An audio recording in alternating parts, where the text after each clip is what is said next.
Hey moon babies, it's Curly. I'm saying hi from the Moon Temple, and I just wanted to give you guys a little update and some spiritual talk because some of you have been freaking out a little bit. First of all, I just got done with an incredible show in Saaremaa. It's an island in Estonia. It was absolutely magical, huge team, like 25 people. I think it was like energy-wise one of the biggest shows I've done, and I honestly just lately, like with Spirit Animal and the show I did, I'm now getting to a space where I'm enjoying the live aspect, and it's a new thing for me, and it's kind of just like I now feel like, oh my god, like if I rehearse a lot I can get really, really good. And so I've just been rehearsing like 3 hours a day and just super on fire, you know. Oh my god, I'm realizing I haven't talked to you guys forever. I put on a little video on Pledge. But yeah, so I've been in the woods now since May. And I think it has been some of the happiest times actually in my life. The key word right now is health. And it's also something that I want to remind you of, you know, mental health, spiritual health, emotional health. Like, I got here and I instantly kind of started like working out every day, sauna every day, meditation, art, and just loving myself, you know, like hardcore loving myself. And I was telling about this to someone and they were like, well, how do you do it, you know? And actually I have already made a video about how to do it. But I think an easy way to do it is to imagine someone you love with all of your heart and all the things that you do for them. You do cook these nice meals for them. You do things for them just because you want to spoil them. You offer any kind of luxury that you can, you know, and just replace that person with yourself, you know.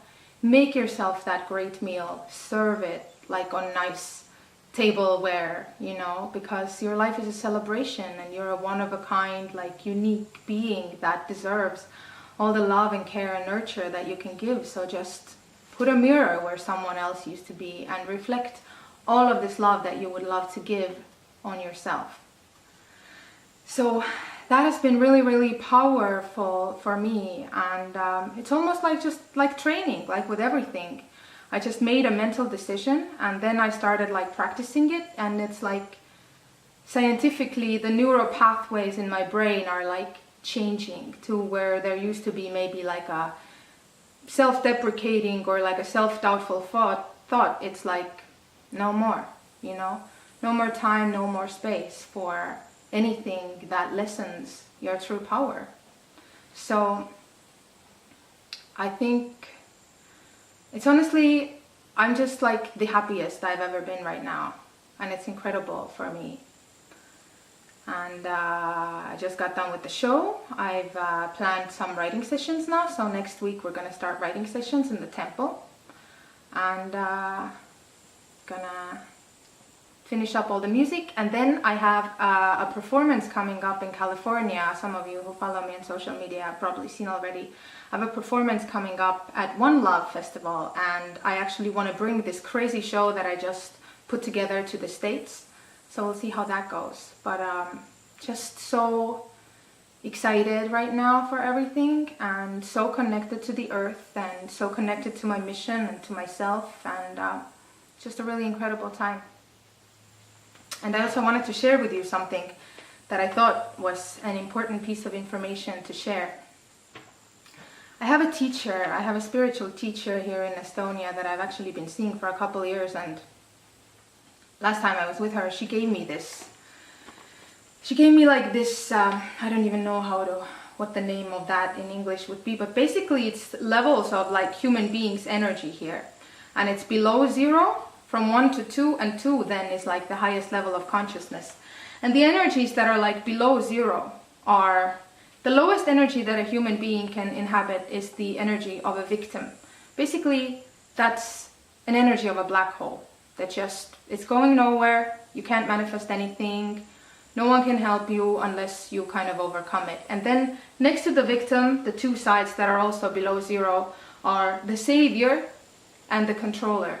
So whenever you're trying to save someone at the expense of yourself, whenever you're trying to control someone or situations, all of these energies are like below zero. These energies aren't benefiting you in any way.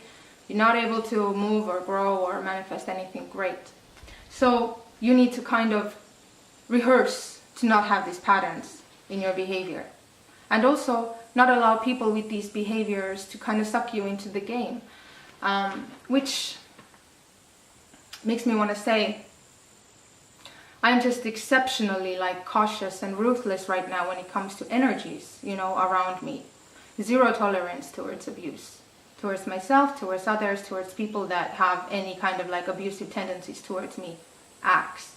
Like I'm in a space where I will quit anything and anyone, you know, that kind of threatens my well-being and my peace of mind.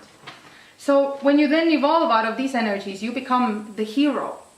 And the hero here goes with the somebody who motivates others. So no more are you at your own expense going to go and save someone, but you will give your motivational words. And if you are saying these words to someone that is interested in growth, which are the only kind of people that you should keep around you, then great, then you can motivate them. Also, instead of controlling them, analyze things with them, philosoph about things with them to see what kind of conclusions they can draw from your wisdom. But you know, your energy towards other people only goes so far. And when it goes beyond the point where, you know, where it's not healthy anymore or the person isn't willing to grow, then unless it's blood or somebody really just going through a tough time, some people, their tough time lasts for a lifetime. You cannot have these people around, period. And then once you start harnessing these energies, you become the winner. And the winner is already just above things, you know. But now when the winner starts practicing strategies and observation, so you don't have emotional response to things anymore. And I think a lot of problems within people come, first of all, there is mental disorder. It's important to get a grip on your thoughts. But also equally important, I think, is to get a grip on your emotions. The moment you stop having emotional responses, when you start just observing and then coming up with strategies. I observe this is not good right now, strategies. How can I change it? Instantly observe, strategize. Do not get emotional about things. And obviously emotional, like being joyous and whatever, these are great emotions, but most emotions are just kind of like fire that is fueled by your, you know, your fuel, the emotion, you're feeding the fire, and it's just incredibly stupid way to spend your energy. Spend it on something great, you know, create, love, laugh, cook, have sex, make songs, whatever it is, you know. So just learn to put your energy into the right place. So that's what I thought was really important and interesting to share right now. I have so much to tell you guys. I will keep doing more blogs now that I'm done with the concert madness. And I love you all so much. And keep writing me, and I'll take mental notes about the things that you want to hear about. And yeah. Yay! Integrity, love, unity.